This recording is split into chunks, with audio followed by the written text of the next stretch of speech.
네, 참 잘 오셨습니다. 우리 옆에 있는 분들과 함께 인사하겠습니다. 잘 오셨습니다. 네, 잘 오셨습니다.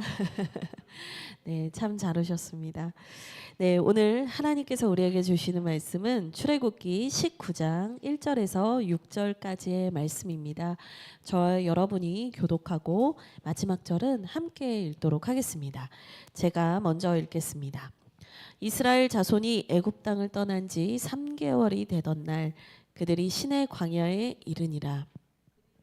르비딤을 떠나 시내 광야에 이르러 그 광야에 장막을 치되 이스라엘이 거기 산 앞에 장막을 지니라.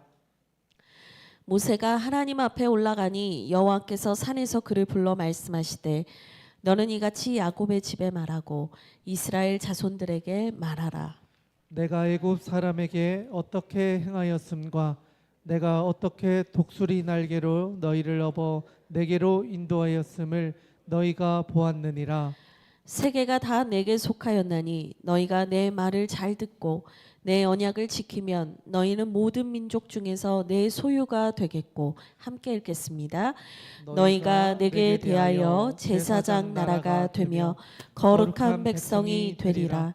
너는 이 말을 이스라엘 자손에게 전할지니라. 아멘. 네, 오늘 우리가 함께 참 은혜로운 찬양을 한 것 같아요. 여러분 이제 느끼셨겠지만 오늘 새로운 찬양팀 멤버가 처음 서는 날이었어요. 우리 주아가 건반으로 또 이렇게 섬기게 되어서 찬양팀에 함께하게 됐는데요. 너무 은혜가 되더라고요. 우리 주아가 피아노 학원을 다닌 게 이제 한 달째라고 해요. 근데 한 달 동안 정말 연습해서 예배를 섬기고 싶은 그 마음을 하나님 주셔서 한 달 동안 정말 열심히 준비를 했다고 합니다. 그래서 우리 로드 메이커가 날로 흥황하여 가서 너무 기쁘고 제가 평균 연령을 한번 계산하다가 덧셈을 하다가 중간에 놓쳐버렸는데 정말 이 아이들이 제가 생각할 때 한 평균 연령 한 19살? 20살 정도 될 것 같아요. 근데 이 아이들이 이 예배를 이렇게 섬기고 하나님을 찬양한다는 것이 너무 뭉클했어요. 그리고 제가 이제 눈가가 지금 촉촉할 텐데 눈치채셨겠지만 목사님 또 울컥하셨구나. 찬양하면서 이 마지막 찬양을 부르는데 울컥했어요. 이 찬양이 저희가 창립 감사 예배 때 이 교회를 처음 시작할 때 그 창립 감사 예배 때 불렀던 찬양이에요. 그때는 제가 찬양 인도를 하고 있었는데 이 찬양을 하나님께서 저희 교회를 향하신 말씀처럼 주신 찬양이었어요. 그래서 이 찬양이 뭔가 주하길 교회 시작과 함께 주하길 교회를 생각하면 하나님이 우리를 향해서 이렇게 말씀하시는구나 이렇게 들려주시는 찬양과 같거든요.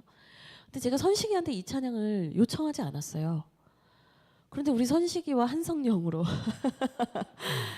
이 찬양을 다시 함께 이렇게 찬양하면서 참 우리 하나님 좋으시다. 우리 하나님 참 신실하시다. 우리 하나님 정말 좋으신 분이구나. 이 마음이 막 올라와가지고요. 울컥했습니다. 예. 나를 위해서 우는 것이 아니라 하나님의 사랑과 은혜에 감격해서 울 수 있다는 게 얼마나 감사한지요. 여러분들에게도 그 하나님의 사랑 때문에 벅차오르는 그 은혜와 눈물과 감격이 충만하시기를 주님의 이름으로 축원드립니다. 아멘. 네, 저희 교회도 이제 시작한 지 이제는 1년 반이 넘어가고 이제 2년을 채워가는 중에 있습니다. 언제나 하나님의 그 부르심과 뜻 가운데 하나님께서 부르신 길을 걸어가게 되고 이제 그 안에서 하나님의 은혜를 경험하지만 또 중간중간 우리는 그 여정 속에서 금세 하나님을 잊기도 하고 하나님을 원망하기도 하고 때로는 하나님께서 우리에게 세밀하게 해주셨던 약속들을 잊어버린 채 살아가기도 하는 것 같아요. 그래도 감사한 것은 그 하나님의 약속을 끊임없이 기억나게 해주시고 하나님께서 계속해서 내가 너희와 함께 할 거라는 약속의 말씀을 주시기 때문에 우리가 걸어간다는 생각이 들어요.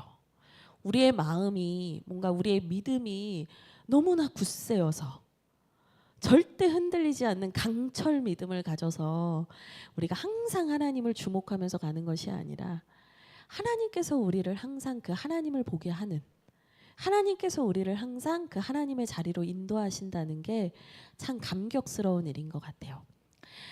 우리와 같이, 우리도 얼마 안 된 교회지만 우리와 같이 오늘 우리가 함께 성경 말씀에서 보게 되는 공동체도 이 하나님의 백성으로 택함 받아서 하나님의 길을 걷게 된 지 얼마 안 된 공동체였어요. 예. 이스라엘 백성들이 애굽에서 종살이를 하다가 무려 430년을 종살이를 하다가 이제 하나님의 때가 되어서 이제는 하나님의 백성으로 하나님의 나라로 세워지기 위해서 이제 출애굽을 하게 됩니다. 그래서 여러분 출애굽기예요. 애굽에서 나온 이야기. 그래서 출애굽기예요. 그 하나님이 나오게 하시는 은혜를 경험하죠. 근데 이제 그때 하나님께서 택하여 세우신 한 사람이 있었습니다. 그 사람이 누구냐면 다 제 눈을 왜 피하시는 거예요? 여러분이 아는 그분 맞아요. 예. 모세. 예. 이 모세라는 한 사람을 택하셔서 하나님께서 그 놀라운 구원의 역사를 이제 이루어 가시게 되는 거죠. 근데 사실 이 모세를 왜 택하셨는가 보면 모세가 결코 흠이 없고 결코 문제가 없고 완벽한 사람이어서 하나님께서 부르셨던 것이 아니라 그 모세 자체가 사실은 실패자요, 도망자요, 아무것도 할 수 없는 가장 무기력한 존재였을 때 하나님께서 그를 택하여 부르셨다는 거예요. 맞아, 네가 아무것도 할 수 없을 때까지 내가 너를 기다렸다라고 말씀하시듯이 그 모세를 택하셔서 이스라엘 백성을 출애굽하는 일에 하나님께서 모세를 사용하시게 됩니다. 그래서 하나님께서 이 모세를 통해서 엄청난 기적을 많이 보여주세요. 예, 여러분들이 잘 아시는 애굽 땅에서 있었던 10가지 재앙 아시죠? 우리 공과 우리 어린아이들 우리 교회 학교에서 많이 배웁니다. 근데 신대원에서도 이거 외울 때 되게 어떻게 외우냐면 피게이파 막 이렇게 나일강이 피로 변하고 개구리가 나오고 10가지 재앙이 엄청 많으니까 이렇게 줄임말로 외울 정도로 하나님께서 강력한 역사를 보여주세요. 근데 이게 애굽 사람들 입장에서는 재앙인데 하나님의 백성 입장에선 뭐예요? 하나님의 구원하심이었어요. 그러니까 놀라운 일을 보는 거죠. 특별히 하나님께서 이 애굽 땅에서 바로가 이스라엘 백성들을 안 놔주려고 하니까요. 안 놔주려고 하니까 하나님께서 이 10가지 재앙을 보이셨는데 그 10가지 재앙을 보이실 때 이스라엘 백성들이 주로 모여서 살았던 고센 땅이라는 그 지역에는 이 재앙이 임하지 않게 하세요. 이거 눈으로 너무나 똑똑히 보여주시는 거예요. 하나님이 하나님의 백성들을 책임지시고 돌보시는구나. 하나님이 살아계시는구나. 하나님이 역사하시는구나. 이거를 부인할 수 없을 정도로 보게 하셨다라는 거예요. 또 이 10가지 재앙뿐 아니라 또 하나님께서 어떤 것들을 경험하게 하세요? 우리 하람이 알 것 같아요? 우리 하람이 아닙니다. 네, 하나님께서 이 10가지 재앙 다음에 그 장자가 죽는 그 죽음 앞에서 유월절의 은혜를 경험하게 하신 다음에 겪게 하시는 게 또 뭐였냐면 홍해를 건너는 사건이었거든요. 바다를 가르시고 그 백성으로 마른 땅으로 걷게 하신 하나님의 역사가 있었어요. 와, 막 얼마나 사람들이 흥분 상태였을까요? 여러분 출애굽기를 성경책이 있으신 분들은 하나하나 앞에서 좀 펴보시면 좋겠는데 이 12장 13장은 그냥 뭐 구절을 읽진 않을 거예요. 그냥 장만 쓱 보세요. 12장 13장에서는 유월절을 지나서 하나님께서 이 애굽에서 탁 나오게 하시는 얘기가 나와요. 14장은 뭐가 나오냐면 홍해를 건넌 사건이 나와요. 그렇죠? 하나님의 막 강력하신 역사심이 계속 이어져요. 15장은 뭐냐? 그 하나님이 우리를 홍해를 건너게 하셨다라는 것을 막 기뻐 찬양하는 게 15장이에요. 15장에서는 막 여자들이 소고 이렇게 막 이게 이 소고가 뭐냐면 북이에요, 북. 제가 너무 옛날 얘기했죠. 여러분 단소 아세요? 이런 악기예요, 악기. 악기를 치면서 막 여인들이 춤을 추고 하나님을 찬양해요. 이거 어떻게 부인하겠냐고요. 이런 일을 겪었는데 어떻게 하나님 없다 하겠어요. 막 찬양합니다.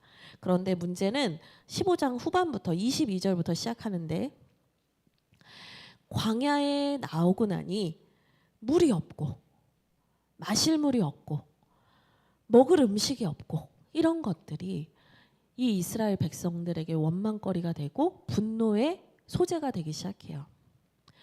여러분 잘 생각해 보세요. 우리가 하나님의 강력한 은혜를 경험하고 그 하나님의 세밀하신 은혜와 막 부인할 수 없는 은혜를 경험했을 때는 우리 하나님밖에 없다고.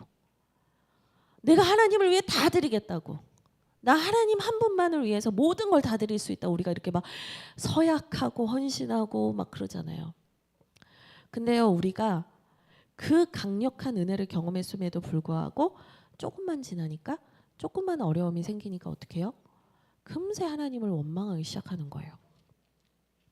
그리고 17장 보세요. 16장에서는 그래서 하나님께서 만나와 메추라기를 내려주신 얘기가 나오고 17장에서도 또 물이 없다고 또 싸우니까 하나님이 또 거기서도 물을 주세요. 그러니까 이들이 정말 과연 그 하나님의 놀라운 구원하심과 홍해를 가르는 기적을 본 사람들이 맞나 싶을 정도로 이들의 믿음이 이 몇 장 안 되는 사이에서 12장부터 17장까지 몇 장 안 되는 이 장수에서 오락가락합니다. 오락가락해요. 그리고 17장 8절부터 보면 결국에는 그 싸우고 분열하는 틈을 타서 아말렉이 쳐들어오는 전쟁까지 겪게 되거든요. 자, 그리고 18장을 보니까요. 18장부터는 이제 5절을 한번 보시겠어요? 모세가 어디에 도착을 하냐면 하나님의 산에 도착했다 이런 말이 나와요. 그러니까 이 19장 우리가 읽었던 1절 2절 말씀과 18장 5절의 말씀이 연결되고 있는 거예요. 같은 장소에서 일어난 거예요. 얼마 되지 않은 일이라는 거죠.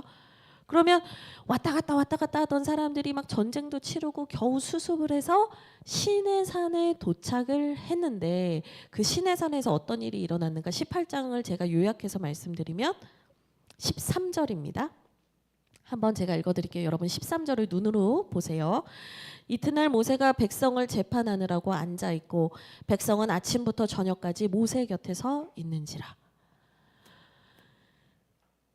그 짧은 기간 동안 경험했던 은혜는 어디 가고 막 여러 가지 막 기복과 문제들과 어려움들을 쭉 겪었는데 결국에 시내산에 도착해서 처음으로 모세가 했던 일이 뭐냐? 백성들의 싸움을 중재하고 재판하는 일을 하고 있었다는 거예요. 근데 그 일이 얼마나 많았냐면 모세가 아침부터 밤까지 그 일을 해도 시간이 모자랐대요. 하루 종일 그거를 하고 있는 거예요. 그러니까 14절에 모세의 장인이 뭐라고 하냐면 네가 어찌하여 홀로 앉아있고 백성은 아침부터 저녁까지 네 곁에 서 있느냐. 장정만 60만이요. 나온 사람을 200만 정도로 보거든요.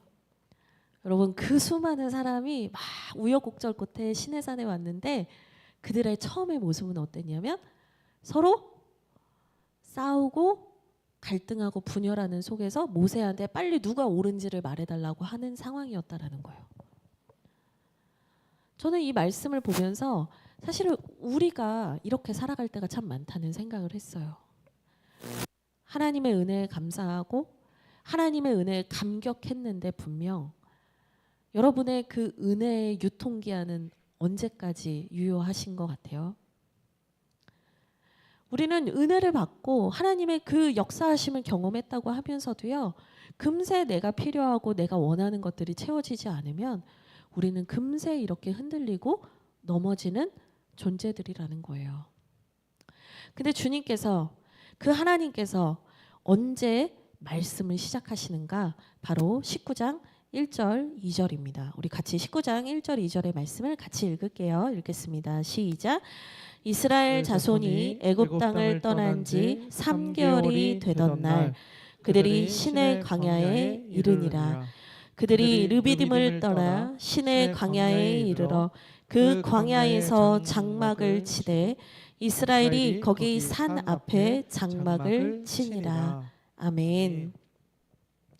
이스라엘 자손이 애굽 땅을 떠난 지 이제 3개월밖에 되지 않았는데 그 3개월이 되던 날에 그들이 비로소 시내산 광야에 도착을 했고 2절 그들이 르비딤을 떠나서 그 아말렉과의 전쟁을 했던 그곳을 떠나서 시내 광야에 이르렀을 때 그들이 비로소 거기 산 앞에 장막을 치게 됐다라고 얘기를 합니다. 여러분 여기서 산 앞에 장막을 쳤다라고 얘기를 하는데요.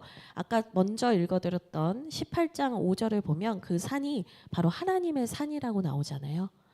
그러니까 19장 2절에서 산 앞에 장막을 쳤다라는 말은 쉽게 말하면 무슨 얘기냐면 하나님이 임재하신 곳에 도착하여 그 앞에서 비로소 장막을 쳤다는 거예요. 여기까지 오는 것도 쉽지 않았죠. 근데 하나님께서 그들을 하나님 앞으로 모여들게 했다는 거예요. 그들의 감정 기복과 그들의 판단과 경험과 그들의 생각과 그들의 다툼을 다 침묵하게 하시고 하나님께서 그들을 불러 모으셔서 하나님의 음성을 듣는 자리로 초청하셨다는 거예요. 왜? 하나님께서 그들에게 말씀하시기 위해서요. 사실 이대로는 갈 수 없거든요. 하나님께서 약속하신 그 약속의 땅까지, 하나님께서 약속하신 그 은혜의 땅까지 이대로는 사실 갈 수가 없어요. 완전 오합지졸이에요. 조금만 가다가도 싸우고 조금만 가다가도 서로 막 갈등하고 분열하는데 하나님께서 이 백성을 어떻게 이 모습 이대로 데리고 가실 수 있겠어요? 그래서 하나님께서 이들을 이제는 하나님의 백성으로서 살아가는 그 하나님의 율례와 도를 가르치시기 위해서 이 시내산에 모으셨다는 거예요. 근데 저는 잠깐 그런 생각 해봤어요. 우리가 이제 수련회 막 마지막 날 막 이렇게 예를 들면 막 은혜를 많이 받고 막 하나님이 막 감동을 주셔요. 그러면 여러분 보통 하나님께서 내 뜻대로 살고 내 말씀에 순종해라, 내 말씀대로 살아라 이런 명령을 주신다면 우리는요 그 수련회 마지막 날 감동이 되어 있기 때문에 상기되어 있기 때문에 그런 순종의 말씀을 확 주시면 어때요? 아멘. 제가 선교지로 나가겠습니다. 저희 때 그래서 선교지 간 분들 많아요. 정말 그 하나님의 감동이 진심이었기 때문에 가신 거지만 저희 때는요 마지막 날 꼭 콜링을 하고 순종하겠습니다 하면 막 뛰쳐나가고 막 그랬다고요. 사실 그 하나님의 말씀대로 살아라 명령하는 분들 입장에서 하나님 입장에서는요 언제 말하는 게 좋냐면 10가지 재앙 끝난 후라든지 홍해를 건넌 직후라든지 사람들이 은혜를 받아서 그 은혜에 막 충만할 때 그 얘기하는 게 편해요. 근데 하나님께서 지금 언제 얘기하시냐면 그들이 떠난 지 3개월이 됐을 때다. 인간적인 감정적 터치와 흥분과 상기된 감정들이 다 사라졌을 때 주님이 비로소 하나님의 백성으로서 살아갈 수 있는 말씀을 가르치시기 시작했다. 내 힘으로는 절대로 안 되고 우리끼리 있어서는 고통이요 애국과 다르지 않은 아픔의 연속일 뿐이라는 것을 처절하게 경험하게 하신 후에 하나님의 말씀에 대해서 가르치기 시작했다는 거예요. 여러분 한 번의 은혜와 한 번의 감격과 한 번의 그 나를 막 격앙시키는 그 한 번의 예배로는요 절대 우리가 하나님 나라의 백성으로서 완주할 수 없어요. 우리는 그렇게 착한 사람들이 아니더라고요. 우리 그렇게 온전한 사람들이 아니더라고요. 우리에게 진짜 필요한 건 뭡니까? 하나님의 말씀대로 살아가는 그 순종을 배우는 것이 더 중요하다는 거예요. 그래서 주님께서 그 감정의 격앙을 다 빼버리고 철저하게 그저 하나님의 말씀 앞에 자신의 그 연약한 실존대로 나오는 그때에 하나님의 말씀을 하기 시작하세요. 우리 하나님께서 어떤 얘기를 하시는지 좀 보기를 원하는데요. 3절 말씀 같이 읽겠습니다. 시작. 모세가 하나님 앞에 올라가니 여호와께서 산에서 그를 불러 말씀하시되 너는 이같이 야곱의 집에 말하고 이스라엘 자손들에게 말하라. 이렇게 말씀을 하십니다. 이제 내가 모세 너에게만 늘 말해왔는데 이제 너에게만 말하는 것이 아니라 그 백성 모두에게 말씀하시겠다라고 알리신 거예요. 근데 여러분 여기에서 야곱의 집에 말하겠다라는 얘기를 해요. 여러분 왜 야곱의 집이라는 표현을 했을까요? 네, 다 제 눈을 저 좀 보세요. 저 좀 봐주세요. 네, 왜 야곱의 집이라는 표현을 했을까? 사실 이 이스라엘이 시작한 믿음의 계보 우리가 지난주에 배웠습니다. 아브라함과 다윗의 자손 예수 그리스도의 계보라. 그러니까 이 예수 그리스도 메시아가 태어나게 하시는 그 하나님의 역사의 계보에서 제일 먼저 시작은 누구예요? 아브라함이었거든요. 근데 여기서는 야곱의 집이라는 얘기를 해요. 그러니까 그 얘기는 뭐냐? 아브라함의 자식이었던 이삭, 이삭의 자식이었던 야곱. 그 야곱과 같은 연약하고 부족한 그러나 내가 주권적으로 택하여 사랑한 나의 백성들아 들어라. 이 말씀인 거예요. 여러분 잘 아시는 것처럼요. 야곱은요. 이삭의 아들로 태어났는데 야곱만 태어난 게 아니었어요. 에서와 함께 태어났어요. 에서와 야곱이 뱃속에서부터 싸웠어요. 에서와 야곱은요. 태중에서부터 싸웠어요. 그리고 사실은 에서가 태어났을 때 에서가 장자였기 때문에 먼저 태어났기 때문에 에서가 장자권을 받아서 이 이삭과 아브람과 이삭으로 이어지는 하나님 나라의 이 언약의 후손이 되어야 하는 사람이었어요. 근데 여러분 에서는 그 하나님 나라를 사랑하고 그 하나님 나라를 기업으로 받는 것을 우습게 여겼어요. 왜냐? 성경을 보면 뭐라고 하냐면 에서는 사냥을 잘하고 한마디로 그 당시로 치면 잘 나가는 사람이었다. 성경은 기록을 하고 있거든요. 그럼 야곱에 대해서는 어떻게 기록을 할까요? 야곱은 집에 있는 사람이었다. 이렇게 기록을 해요. 에서가 이 고대 시대 때 수렵과 채집을 잘하는 거는 부자가 된다는 말이에요. 한마디로 그 당시에 사냥을 잘한다는 건 지금으로 치면은 거의 대기업을 다니면서 억대 연봉을 버는 사람인 거예요. 에서가 자기가 너무나 자기로 충만했고 자기 스스로도 충분히 잘 살 수 있는 사람이었기 때문에 어떻게 했냐면 하나님의 나라를 우습게 여겼어요. 하나님의 나라의 기업을 우습게 알았다고요. 그래서 에서가 팥죽 한 그릇에 그 장자의 권한과 축복의 권한을 팔아버린단 말이죠. 그럼 야곱은 어떤 사람이었냐? 조용한 사람이었고 집에 있는 사람이었다. 야곱은 세상적으로 볼 때 별 볼 일이 없는 사람이었어요. 그런데 야곱에겐 뭐가 있었냐면 하나님의 그 은혜, 하나님 나라를 향한 갈망과 영적인 갈망과 그 뜨거움이 있었어요. 하나님께서 야곱이 인간적으로는 에서를 속인다든지 에서의 뒤통수를 친다든지 아버지 이삭을 속인다든지 이런 과정적인 문제들에서 연약함은 분명히 있었지만 이 야곱에게 있는 그 하나님 나라를 향한 열망과 갈망에 대해서 주목하셨거든요. 그래서 야곱이 아버지와 형 에서를 속여서 이 하나님 나라의 후손이 되는 이 축복의 권한을 받잖아요. 근데 그 일이 터지고 나서 에서가 가만히 있는 게 아니라 어떻게 하느냐? 야곱을 죽이려고 합니다. 그래서 여러분 야곱이 삼촌 라반의 집으로 도망을 가게 되고 그 도망가는 여정에서 베델이라는 곳에서 무서움과 두려움과 막막함 속에서 돌베개를 베고 잠이 들었을 때 그때 하나님을 만나잖아요.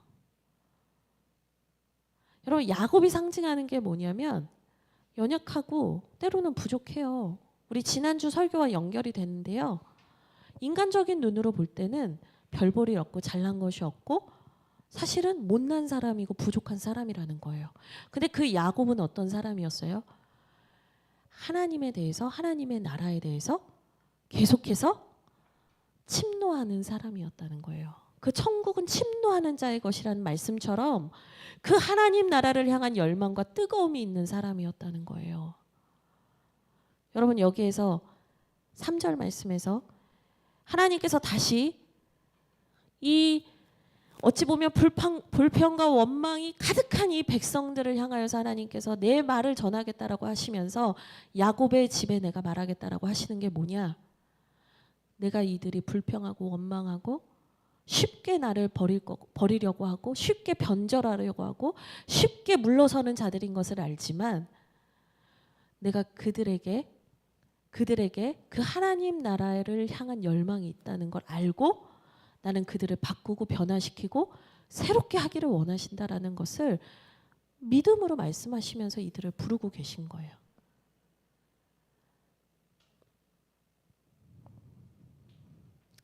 시내산 앞에 섰는데 이제는 모세를 원망하면서 우리끼리 지지고 볶는 그런 공동체가 아니라 정말 하나님의 백성답게 살아가야 하는 그 시점에 왔는데 그때 하나님께서 나에게 먼저 들려주시는 나의 이름이 뭐냐? 너는 야곱이라는 거예요. 너는 내가 필요한 존재라는 거예요. 너는 나를 통해서 이스라엘이 되는 존재라는 거예요. 여러분 야곱에게 하나님께서 새 이름을 주셨는데 그게 이스라엘이잖아요. 이스라엘이 하나님과 겨루어 싸워 이겼다라는 뜻도 있지만 더 그 뉘앙스를 살려서 말하면 뭐냐면요. 그의 열망과 그의 갈망이 하나님을 이길 듯이 하나님을 향하여 돌진하듯이 그의 열심과 갈망이 뜨거웠다라는 걸 말해요. 야곱의 이름의 뜻은 뭔데요? 속이는 자잖아요. 연약하고 부족하지만 오합지졸 같지만 결국에는 야곱이 이스라엘이 되게 하시는 것. 그건 뭐냐? 하나님이 하시는 거예요. 그리고 하나님께서 그들에게 주시는 말씀을 순종할 때 그것이 성취된다는 것이에요. 그래서 하나님께서 모세에게만 얘기하신 게 아니에요. 사실 이 시내산은 모세가 콜링을 받았던 산이거든요. 떨기나무 앞에서 모세가 콜링을 받았던 산인데 그 시내산에서 모세를 먼저 부르셨던 하나님이 이제는 모세만 부르시는 게 아니라 누굴 부르시는 거예요? 야곱의 집을 부르시는 거예요. 너희가 다 함께 나오라는 거예요. 그럼 주님께서 이제 어떤 얘기를 해주시는지 4절과 6절의 말씀을 함께 읽겠습니다. 4절부터 6절 같이 읽겠습니다. 시작. 내가 애굽 사람에게 어떻게 행하였음과 내가 어떻게 독수리 날개로 너희를 업어 내게로 인도하였음을 너희가 보았느니라.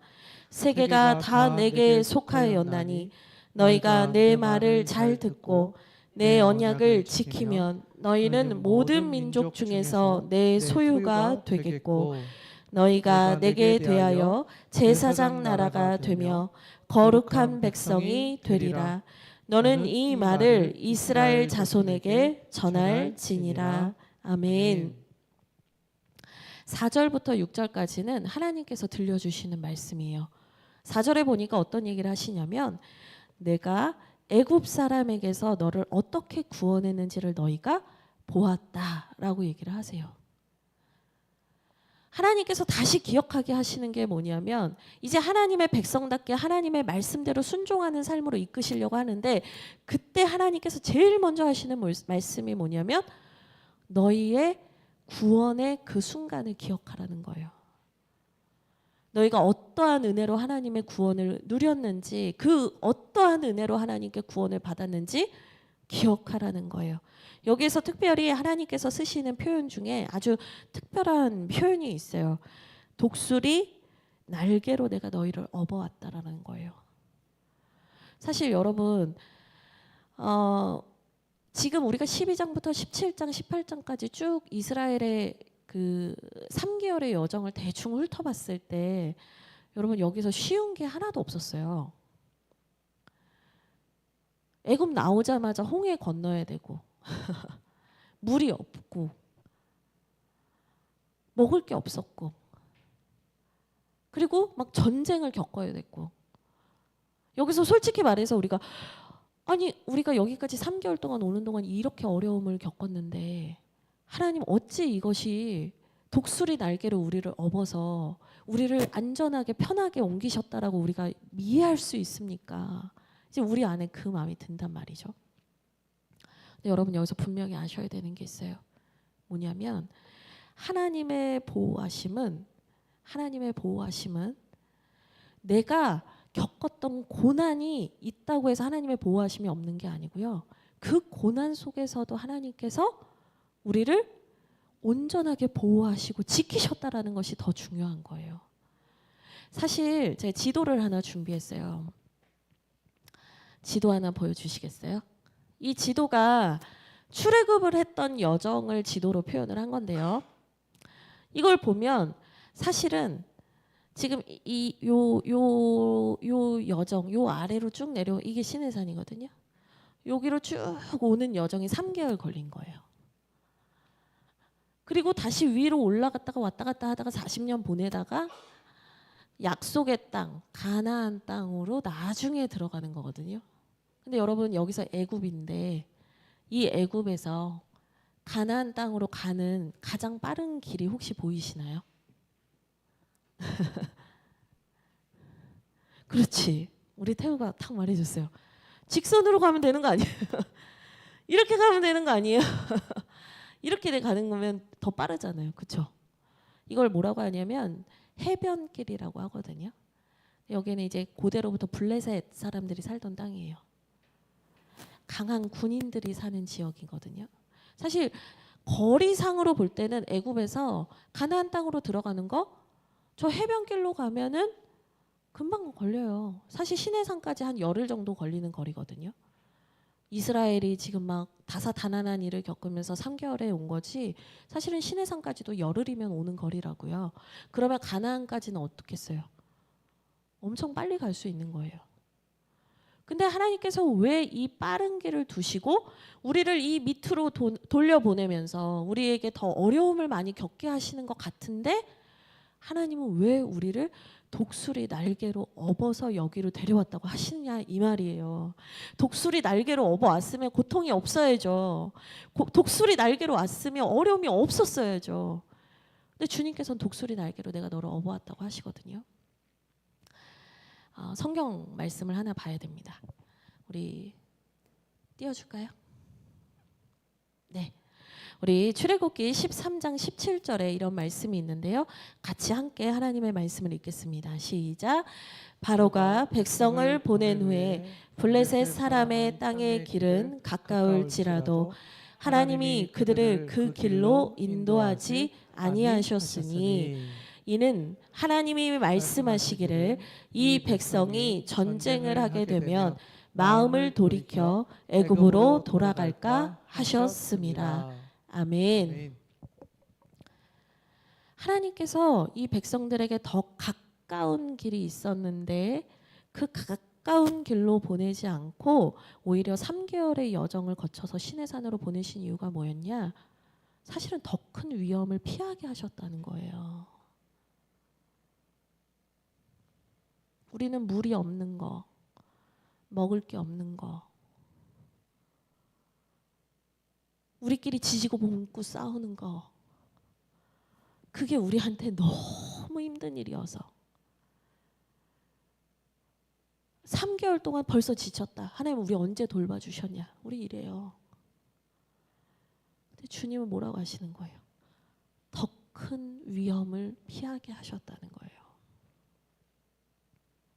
독수리 날개로 업어서 옮기셨다라는 건 하나님께서 우리를 아예 고난이 없는 곳에서 주단길만 걷게 하시는 게 아니라 우리에게 주어진 삶의 자리에서 우리가 감당할 수 없는 시험은 피해가게 하시고 오직 우리가 감당할 수 있는 시험을 통과하며 우리를 강하게 하시고 우리를 자라게 하시고 우리를 새롭게 하시는 하나님의 양육의 가정으로서 우리를 쓰셨다라는 말이에요. 최 목사님이 오늘 아침에 그 얘기를 하시더라고요.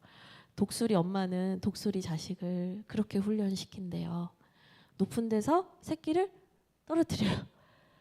그러다가 이제 새끼가 날게끔 했는데 못 날면 엄마 아빠가 이렇게 날개를 팍 이렇게 돌아. 이제 그만했는데 또 흉 내리는. 언제까지? 날 때까지. 근데 그게 사실은 더 큰 위험을 피하게 하는 거잖아요. 독수리가 날지 못하고 스스로 자립하지 못하면 어떻게 돼요? 더 사나운 맹수의 밥이 될 뿐이에요. 제대로 하늘도 날아보지 못하고 죽는 거란 말이에요.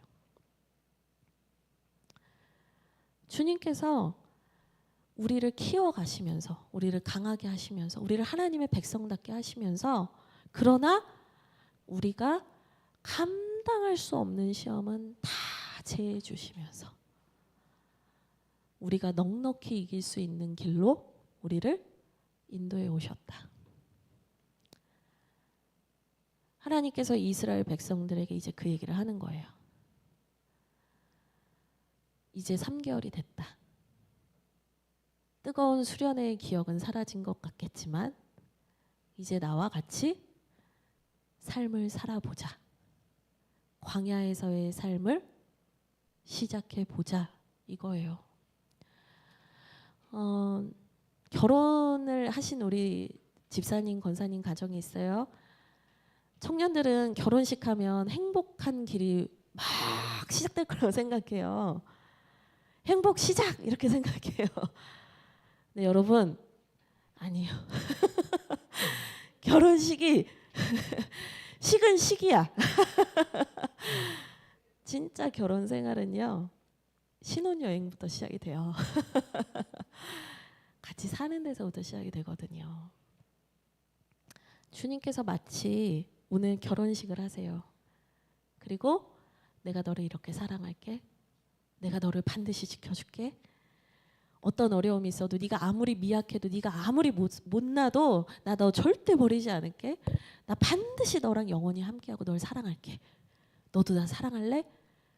근데 이제부터는 진짜 결혼은 앞으로 펼쳐지는 삶이야. 이제 그 얘기를 20장부터 쭉 하시는 거죠. 오늘 말씀은 어떻게 보면 이스라엘과 하나님의 결혼식이에요. 못난 야곱을 데려다가 하나님의 순결한 백성, 하나님의 순결한 신부를 삼으시는 장면이에요. 그러면서 주님께서 5절, 6절 이 말씀을 주시죠. 너희가 내 말을 잘 듣고 내 언약을 지키면 너희는 내 소유가 될 것이다. 이제부터는 결혼 생활의 시작이다. 삶의 시작이다. 근데 여기에서 너희가 내 백성답게 사는 게 뭐냐면 내 음성을 항상 듣는 거라는 거예요. 여러분 4절에서 너희가 보았다, 봤다라는 동사를 강조하고 있어요. 기적같이 이사를 봤다는 거예요. 근데 이제부터는 18절 한번 보시겠어요? 하나님께서 어떻게 하세요? 음성으로 대답하셨다. 이제부터는 하나님의 음성을 듣는 신앙의 단계로 가는 거예요. 막 펼쳐지는 퍼레이더 같은 막 기적과 이사를 보는 단계에서 이제는 하나님의 세밀한 음성을 듣는 신앙의 성숙한 단계로 가는 거예요. 들으라는 거예요. 그리고 지키라는 거예요. 그러면 너희가 내 소유가 된다. 근데 여기서 소유가 좀 더 뉘앙스를 살리면 히브리어로는 보물이에요. 보물. 그 골룸이 너네 여러분 골룸 모르죠? 우리 청년들이 골룸 모르죠? 우리 집사님들은 아실 텐데 골룸 아세요? My precious 아시죠? 그거랑 똑같은 단어예요. 나의 가장 소중한 보물 이거예요.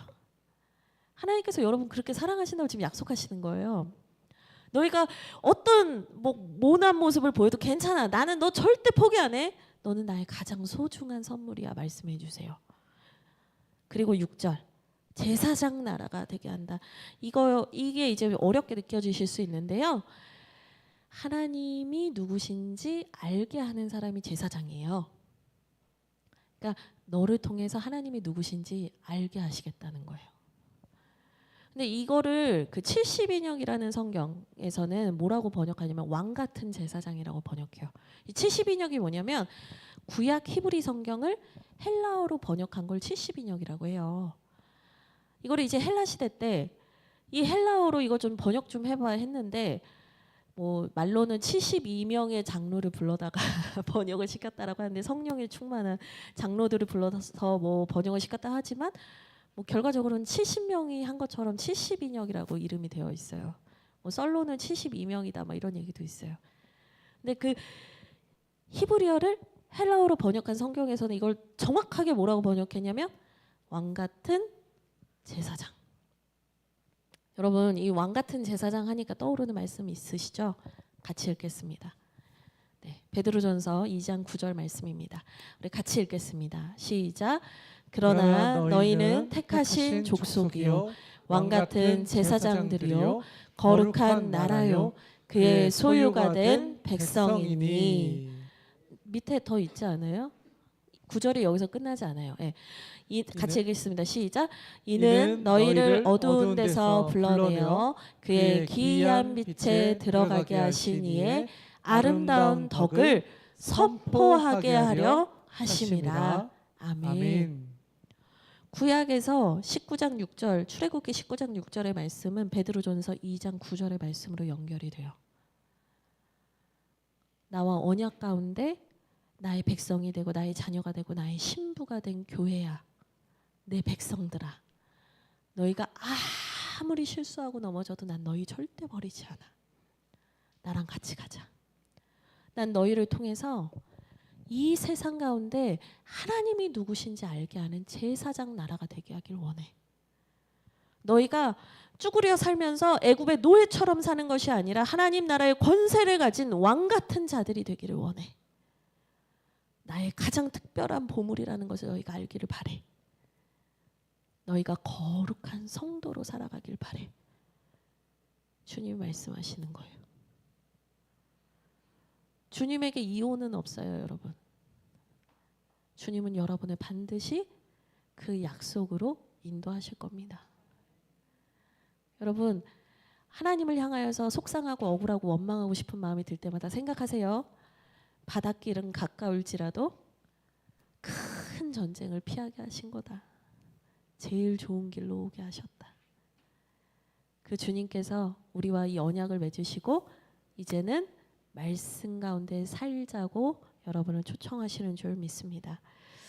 여러분이 그 삶에서 하나님을 경험하시는, 보던 것에서 듣는 것으로 이제는 사는 것으로 여러분의 신앙이 성장해 가시기를 주님의 이름으로 축복드립니다.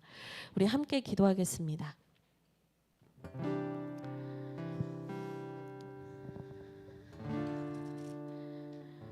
네, 우리 함께 기도할 때